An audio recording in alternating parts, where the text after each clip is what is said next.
Me. Hey everybody, Brad back again with another edition of Behind the Brew. Today we would like to introduce you to our Mexican Hot Chocolate Stout. It's a pretty fancy beer, I guess you could say. It is modeled after the traditional Mexican hot chocolate. We have some lactose in here for creaminess, cinnamon sticks for a little bit of that spice, a good addition of cocoa nibs to get the chocolate flavor, and then we also add de arbol chilies just to give it a little bit of heat at the end. And before we hit the brew cave, if you like these kind of videos and you'd really like to stay on top of what we're releasing and when, go ahead and hit that subscribe button, hit the like button, and hit the notification bell so you'll always be aware of what's coming up. So if you're unfamiliar with Mexican hot chocolate, it's a very rich chocolate drink, hot of course. It's creamy, it's really chocolatey. There's often cinnamon added to it. A lot of times it's actually sprinkled with cayenne pepper. And so we chose to do de arbol chilies in place of any sort of powdered cayenne. And those go directly into the beer, so you get that flavor infused throughout the entire pint.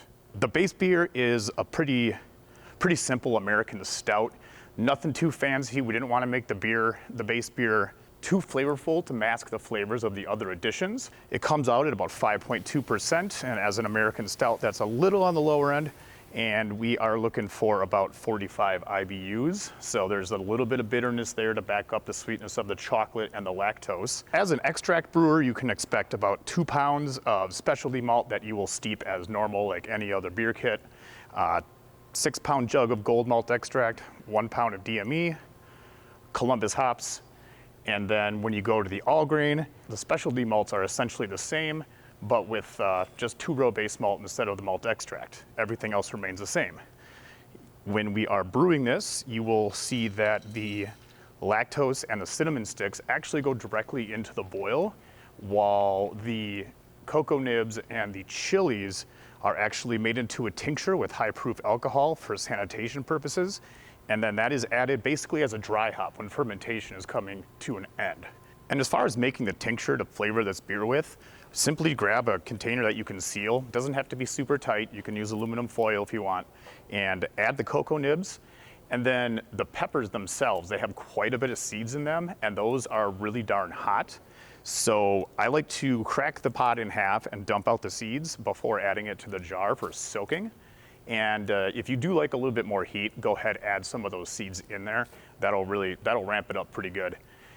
And cover it with vodka. In this case, use 100 proof vodka. Swirl it up real good, make sure everything's covered, everything gets wetted down, and then cover it tightly, and then let that sit overnight. And that will ensure that both things are sanitary because of the alcohol, and also it acts as a way to extract a lot of the flavors out of the peppers and the chocolate. So that way when you add it to the beer, you get all those flavors that come out nice and individually. And one mistake a lot of people often make when doing this is decanting off the liquid, the vodka. Don't do that, because that is a ton of flavor there, and that's exactly what we're after. And once you do add the cocoa nib and chili tincture mixture to the beer, let it sit for about a week. That is plenty of time for those flavors to get infused into the beer, and then go ahead and package, whether you're bottling or kegging. And I think everything comes together really well. It's very flavorful, it's easy drinking. The spice is awesome. It comes out right at the end.